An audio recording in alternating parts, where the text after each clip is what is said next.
Assalamualaikum warahmatullahi wabarakatuh. Apa kabar pemirsa Trans 7 Jawa Tengah? Wah, semoga sekarang dalam keadaan sehat walafiat ya, dan selalu diberikan rahmat yang luar biasa dari Allah Subhanahu wa taala. Alhamdulillah, kita bertemu lagi di Cahaya Pagi Jawa Tengah bersama saya Mirza Firdaus yang akan menemani pemirsa semua di pagi hari ini ngopi bareng saya. Ngopi ini luar biasa. Kita ngopinya adalah ngobrol perkara iman nih. Untuk menjadi orang yang lebih baik lagi ya. Dan menjadi memiliki keluarga yang lebih baik lagi. Pasti pemirsa sekarang lagi nonton Cahaya Pagi Jawa Tengah bersama keluarga. Luar biasa. Memiliki keluarga yang harmonis itu menjadi dambaan seorang umat muslim. Bahkan saya sendiri nih, pengen banget punya keluarga yang harmonis. Tentunya pemirsa juga seperti itu kan. Nah, kita akan ngobrol tentang bagaimana memiliki keluarga yang sakinah, mawadah, warohmah, yang lebih baik lagi bersama Habib Muhammad Al-Muthohar di sebelah saya. Masya Allah, luar biasa. Apa kabar Habib? Alhamdulillah. Kita ketemu lagi Habib. Alhamdulillah. Di Cahaya Pagi Jawa Tengah ya. Alhamdulillah. Memang paling enak ini ngopi campurannya adalah temannya ini pisang goreng. Pisang goreng. Kalau mau ambil enggak Habib? Ya. Silahkan. Iya, sama. Saya lapar nanti. Kayaknya saya lapar ya. Tapi memang pas gitu, antara kopi itu pasangannya ya pisang goreng gitu. Sama seperti... Kalau saya gandengannya ilmu. Gandengannya? Karena orang soleh suka kopi. Oh, masya Allah. Jadi orang soleh itu kalau lagi belajar ilmu, lagi ngaji ilmu, atau lagi pengajian, itu pakainya kopi. Kopi, biar gak ngantuk ya? Iya. Jadi supaya lebih semangat lagi gitu loh. Kafeinnya itu berpahala. Wah ini kafeinnya berpahala. Kafein aja bisa jadi dapat pahalanya ya Bib ya. Masya Allah. Ini perpaduan yang menarik. Juga bisa membuat keluarga harmonis. Oh, juga bisa membuat harmonis. Suami istri ngopi. Oh, mantap. Ini dambaan banget nih. Saya tuh dulu, gimana ya, punya keluarga, bangun pagi, ngopi bareng, makan pisang goreng, olahraga bareng. Allah. Nikmat banget ya. Insya Allah. Ya. Iya. Karena keluarga yang harmonis itu ibarat surga dunia.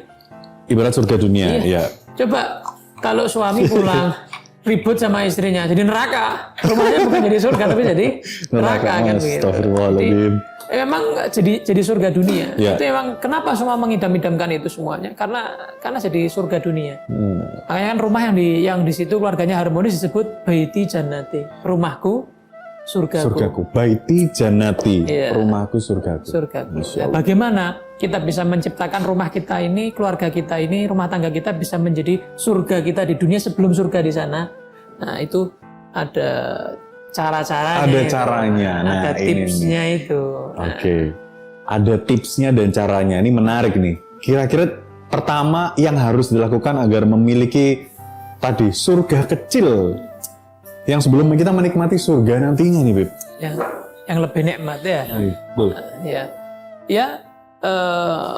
Keluarga ini memang pertama kali yang diciptakan harus ada namanya sakinah. Makanya tadi kan sakinah, mawaddah, warahmah kan begitu. Ya. Ayatnya pun dalam Al-Quran juga jelas. Litaskunu ilaiha. Pertama itu menciptakan sakinah. Sakinah itu apa? Ketenangan. Jadi bagaimana suami menciptakan ketenangan di rumah itu, istri bagaimana juga menciptakan ketenangan di rumah itu, kalau sudah ada anak juga menciptakan ketenangan di rumah itu.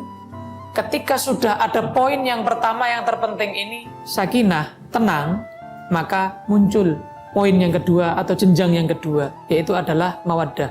Akan timbul rasa cinta di situ. Cintanya bukan cinta monyet. Cintanya bukan karena parasnya, tapi karena Allah. Karena Allah. Karena udah nyaman gitu. Loh, bukan karena istri atau suami.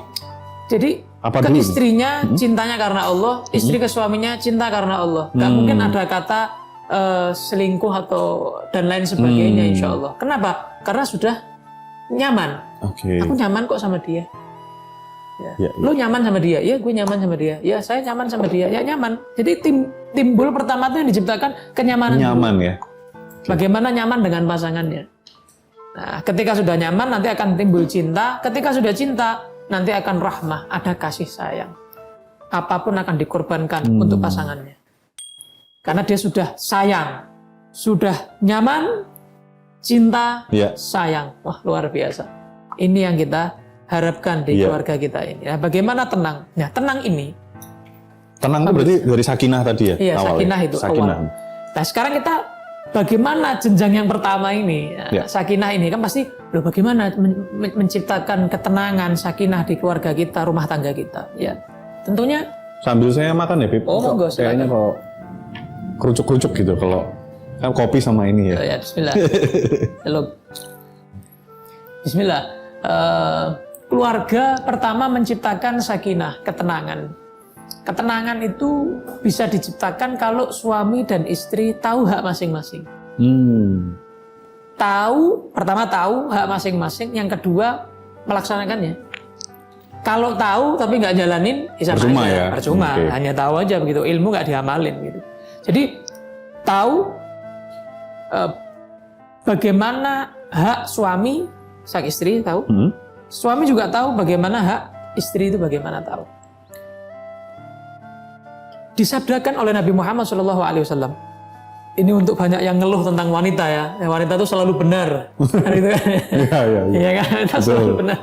Ini hadisnya ini. Didengarkan ya pemirsa. Wanita rumit. Nah, didengarkan. Kenapa kok wanita itu rumit? Selalu mau benar begitu ya. Ini kayaknya senang banget ya mengutarakan ini kayak curhat nih. Ini mewakili pemirsa semua. Wakil ente juga. Oh iya. Nabi Muhammad SAW beliau bersabda bahwa perempuan ini khuliqna minadh dhil'i, diciptakan dari tulang rusuk. Tulang rusuk ini kan bengkok. Ya, tulang rusuk ini kan bengkok. Ya. Perempuan berarti memang dari lahir sudah gitu sifatnya. Sudah bengkok. Sudah rumit, ya. Sudah berliku-liku gitu kan ya. Nah, wa inna a'waja syai'i fi dhil'i a'la. Kata Nabi, yang paling rumit, yang paling bengkok di tulang rusuk itu yang paling atas. Berarti para ahli hadis memahami, di antara mereka memahami yang dimaksud adalah yang paling atas daripada perempuan adalah mulutnya. Ini yang paling rumit. Ini yang paling rumit ya. Ini yang paling bengkok tulang rusuknya tadi itu yang diibaratkan oleh Nabi Muhammad SAW. Nabi melanjutkan, fa idza dhahabta tuqimuhu kasartahu. Kalau kamu memaksakan perempuan itu untuk lurus, nggak rumit, itu pecah, nggak bisa, hancur. Nggak bisa, sama kayak tulang rusuk dipaksakan patah tuh pasti. Nggak bisa. Tapi wa idza taraktahu, kalau kamu biarin begitu aja, sejarke dibiarin begitu, maka lam yazal a'waj, maka ya tetap bengkok gitu ya. Terus gimana? Pelan-pelan. Fastausu bin nisa'i khaira, kata Nabi, yang baik sama orang perempuan, yang baik sama istri, yang baik sama anak perempuan, saudara perempuan, pokoknya yang wanita lah, wanita yang baik sama mereka, sehingga nggak terlalu bengkok dan juga nggak terlalu dipaksa, sehingga nanti patah. Gitu. Dari situ. Makanya Nabi Muhammad SAW beliau bersabda, kebanyakan perempuan masuk neraka itu sebabnya karena ini. Mulut ya? Mulut. Kenapa? Yakfurnal ashir. Mereka selalu tidak melihat kelebihan suami, sekali salah 999 kebaikannya dilupakan dengan satu kesalahan. Dan itu akan diungkit terus 3 tahun lagi ya? Terus tuh 5 tahun terus. Gitu nggak sih pemirsa seperti itu? Mungkin yang ngerasa aja. Itulah sebabnya. Ya. Saya harus adil. Harus ini adil. Dari perempuan kan gitu ya. Yang laki-laki juga. Sisi laki-laki, baik. Kalau mewakili yang laki-laki nanti mewakili yang perempuan juga. Baik. Harus adil. Ya. Jadi kita harus sabar. Ya. Jadi para laki-laki menghadapi rumitnya wanita, apalagi dari lisan, dari mulutnya yang diwakili dengan HP sekarang ya. Iya betul. Sedikit buat status, sedikit story, ya kan dia curhatnya lewat media sosial sudah, sehingga bukan hanya rumah tangga sendiri yang tahu, semua orang tahu. teman-temannya tahu, semuanya tahu, akhirnya masalah rumah tangganya. Ini bahaya. Ini bahaya. Ini yang menyebabkan suami nggak nyaman. Ini harus dihindari ya bagi pemirsa yang perempuan yang mendengarkan. Jadi ini yang menjadikan hubungan ini menjadi tetap langgeng. Karena suami akan nyaman ketika istrinya bisa menjaga rahasia dan nggak banyak ya istilahnya mengumbar gitu ya, mengumbar di luar itu terlalu mengumbar privasi rumah tangga mereka gitu ya. Tapi kalau masalah omelan ya wajar lah. Karena ada seorang datang ke Sayyidina Umar bin Khattab, khalifah yang kedua radhiyallahu anhu. Dia mau curhat tentang istrinya. Istrinya itu tiap hari itu ngomel terus. Marah terus. Datang ke Sayyidina Umar, ngetuk rumahnya. Ternyata ketika ngetuk rumahnya, dengar Sayyidina Umar ini diomelin istrinya. Padahal Sayyidina Umar tahu sendiri. Sekelas Sayyidina Umar ini. Yang mana Sayyidina Umar ini kalau ngatur soft itu pakai pedang. Masya Allah. Bukan banget. Rapatkan soft. Udah, pakai pedang. Jadi betul-betul orang-orang semua takut, sudah paham. Setan itu takut ya kayak? Setan, kalau Sayyidina Umar lewat gang A, setan lewat gang B. Nggak berani lewat gang yang sama. Tapi iblis takut, setan takut, istri saya tidak takut. Luar biasa. Inilah rumitnya wanita ini. Kekuatannya luar biasa ya. Makanya dalam Al-Quran Allah nyatakan, Inna kaida syaitani kana dha'ifa. Tipu daya setan itu lemah. Tapi ketika Allah membahasakan tipu daya wanita, inna kaidakunna 'azim. Tipu daya wanita itu adalah besar. Bayangin, Allah membandingkan tipu daya wanita dengan setan. Setan lemah, wanita berat. Tipu dayanya berat wanita. Akhirnya Sayyidina Umar sudah terlanjur dengar dia ngetuk pintu. Dibuka. Orangnya sudah mau pergi jalan sudah. Dipanggil, mas, mau kemana? Tidak jadi, ya karena dipikir senasib kan begitu. Juga sama-sama diomelin. Iya, di istrinya. Istrinya begitu kan. Sini, saya tahu. Kamu tadi dengar kan saya diomelin istri saya. Terus ditanya, kamu ini yang mengandung anak kamu siapa? Istri saya.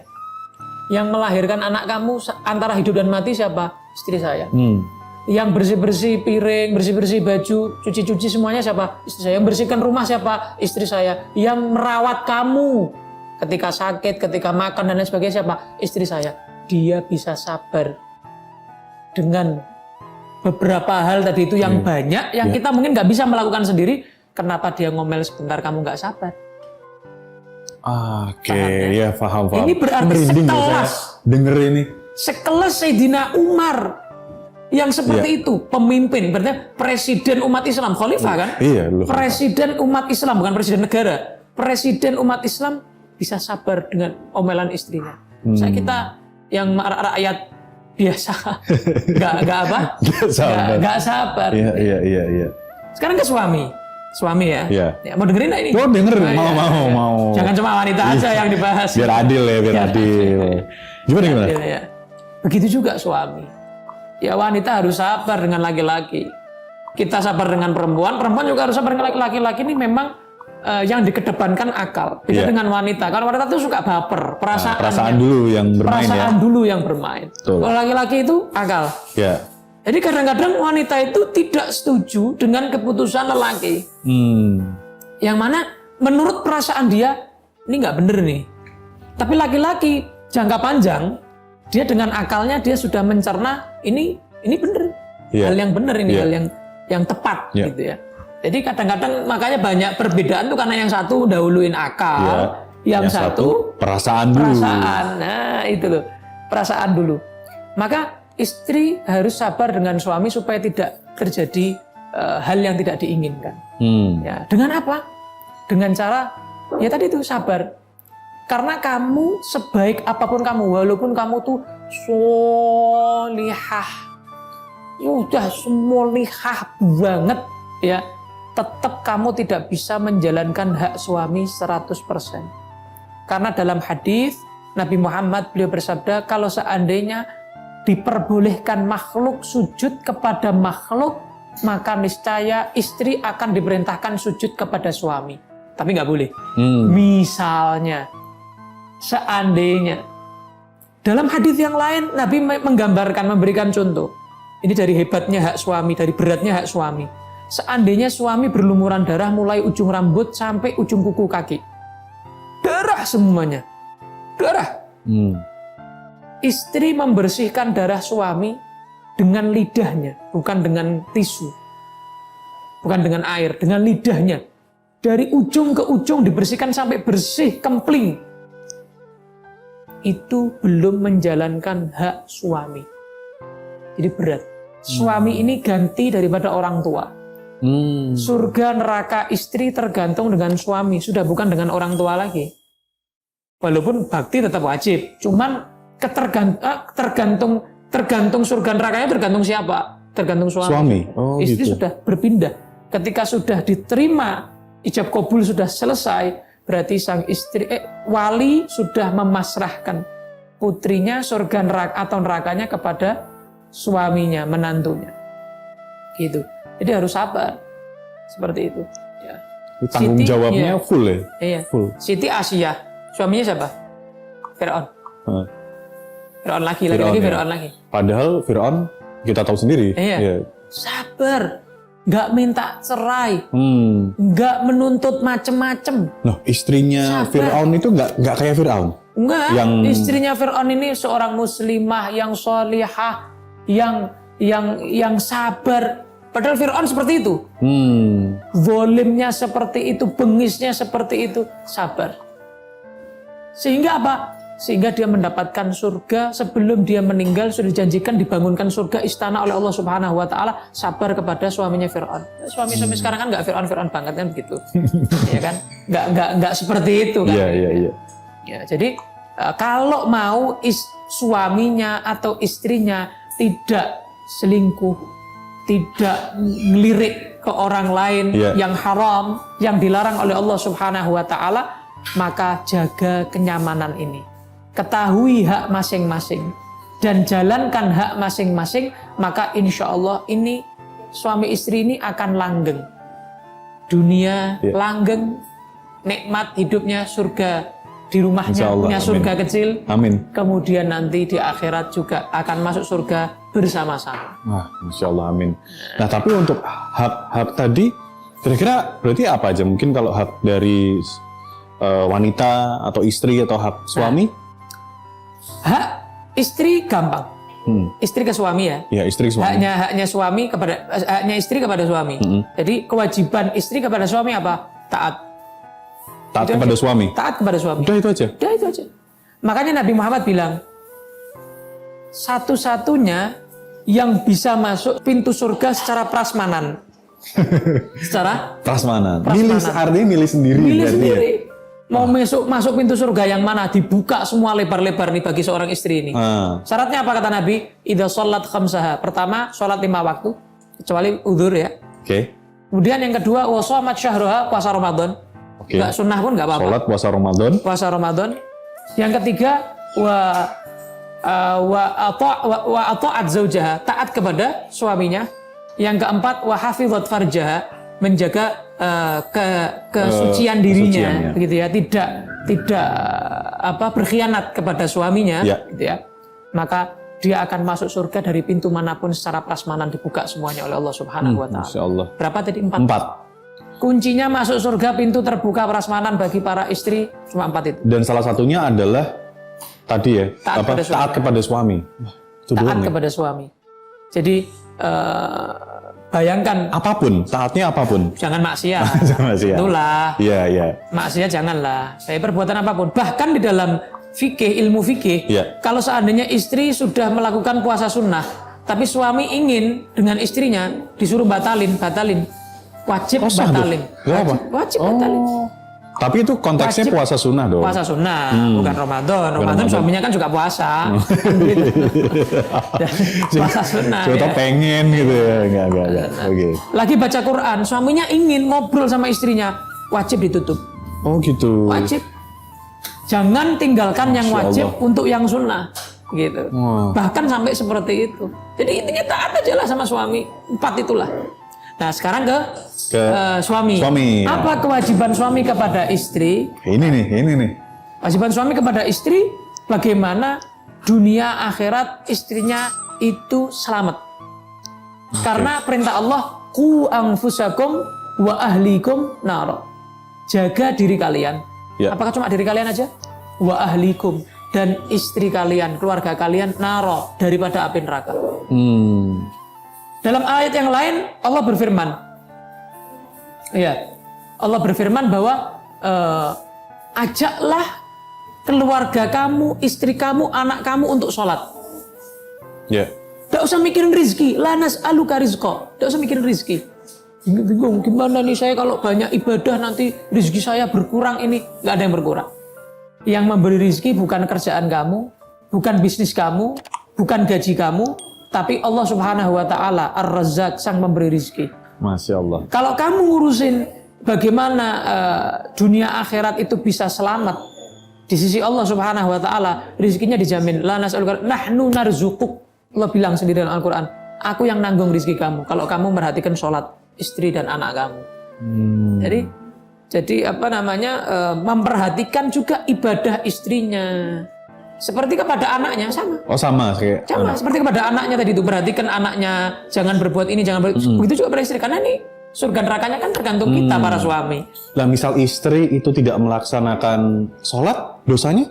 So, kalau kita nggak ngingetin, kita nggak ngelarang, kita dapat dosanya. Kita yang dosa ya? Iya. Kalau nggak ngingetin ya? Dan Tapi kita kalau bisa sudah ditarik. Dan kita bisa ditarik nanti ketika kita para suami sudah mau masuk surga, istri kita kok di neraka. Iya. Nanti di dalam hadis disampaikan, banyak para istri atau para anak itu nanti yang teriak kepada Allah. Ya Rabb, khullana min haqqina minhu. Tolong, jangan masukkan dia ke surga karena dia masih punya hak yang belum dia laksanakan. Fa innahu ma yu'allimuna ma najhal wa yut'imuna al-haram wa nahnu la na'lamu dzalik. Dia tidak pernah mengajarkan kami tentang ibadah, tentang bagaimana cara beribadah yang benar, yang baik. Enggak sholat lah, enggak zakat lah, enggak puasa lah, enggak bener lah ibadahnya artinya. Sebabnya dia mensolehkan dirinya sendiri. Dia hanya peduli dengan surganya dirinya sendiri, tidak peduli dengan surganya anak istrinya. Tarik dia ya Allah. Akhirnya yang malaikat sebelumnya ngantar dia ke surga, nggak jadi, balik arah. Ngantar bareng-bareng masuk ke neraka. Waduh. Berat banget ya. Jadi makanya kenapa kok haknya suami berat? Sampai tadi kalau seandainya boleh sujud ke suami. Karena itu. Karena ini ya. Tanggung jawabnya itu dunia akhirat. Waduh. Luar biasa. Wah, nanggung semuanya nih ya. Iya. Jadi buat Nafkah para kita. nafkah ya. Iya. Ya kan? Urusan ibadahnya yang mengajarkan juga kita. Ya. Nanti di akhirat pun juga nanti nuntutnya kita. Di sini makanya sudah jangan terlalu kasihan, nggak apa-apa sudah. Kalau maksiat kasihan, kamu nanti tidak dikasihani sama dia di akhirat. Itu berat. Nggak ada kata kasihan di akhirat nanti. Wah, berarti biar ini menjadi kan kalau nikah berat nih, harus nanggung dosa istri gitu. Tapi menikah ini gimana? Dianjurkan agama. Karena ibadah yang bisa pahalanya seumur hidup cuma nikah. Sholat paling 10 menit, 5 menit, setelah salam selesai. Tapi kalau nikah, setelah selesai akad, sampai meninggal maut memisahkan mereka yang belum berpisah, maka mereka terus berpahala tiap detiknya. Wah, Masya Allah, pahala terus tuh. Iya. Katanya gandengan tangan aja dapat pahala ya? Oh, kok gandengan? Lihat. Masya Allah. Lihat aja. Melirik, senyum. Sudah merontokkan dosa. Oh, Masya Allah. Luar biasa. Bahkan sholat sunnahnya pun dikatakan rakaatan minal mutazawwij, 2 rakaat daripada orang yang sudah menikah. Itu afdal min 70 rakaat min azab. Lebih afdal dari 70 rakaat yang belum nikah. Masya Allah. Dengerin nih yang lain ya. Yang belum nikah. Iya. Yang belum nikah ya. Belum nikah ya. Dengerin ya pemirsa. Ya ini. Kameramen belum semua ini. Belum. Oke. 2 rakaat, bayangin. 2 rakaat lebih afdal dari 70. Masya Allah. Luar biasa. Nikmat. Dan kata Nabi, orang yang menikah itu faqad istakmala syatra dinih, menyempurnakan setengah imannya. Ibarat baterai HP itu sudah diisi 50%. Tinggal dia menyempurnakan 50%-nya, keimanan yang 50%-nya lagi. Masya Allah. Jadi ibaratnya imannya sudah dicas sama dia. Sudah diisi baterainya setengah ketika sudah menikah. Ya. Nanti tinggal sisanya, tinggal dia dengan ibadahnya, dengan puasanya, dengan sedekahnya, dengan hal-hal yang lain. Akhlaknya, dengan hal-hal yang lain. Jadi kesimpulan untuk menjadi keluarga Islami seperti apa tuh? Mengikuti Nabi Muhammad SAW. Mengikuti Nabi Muhammad. Keluarga Nabi Muhammad itu seperti apa? Ya. Nabi dengan istrinya itu seperti apa? Banyak orang yang bilang, kenapa Nabi Muhammad kok suka nikah? Ini perkataan yang ngawur. Dia nggak ngerti bahwa Nabi Muhammad itu bukan mencontohkan nikah banyaknya. Tapi Nabi Muhammad mewakili seluruh umatnya memberikan contoh. Nabi itu pernah menikahi orang yang kulitnya nggak putih. Menikahi yang kulitnya putih.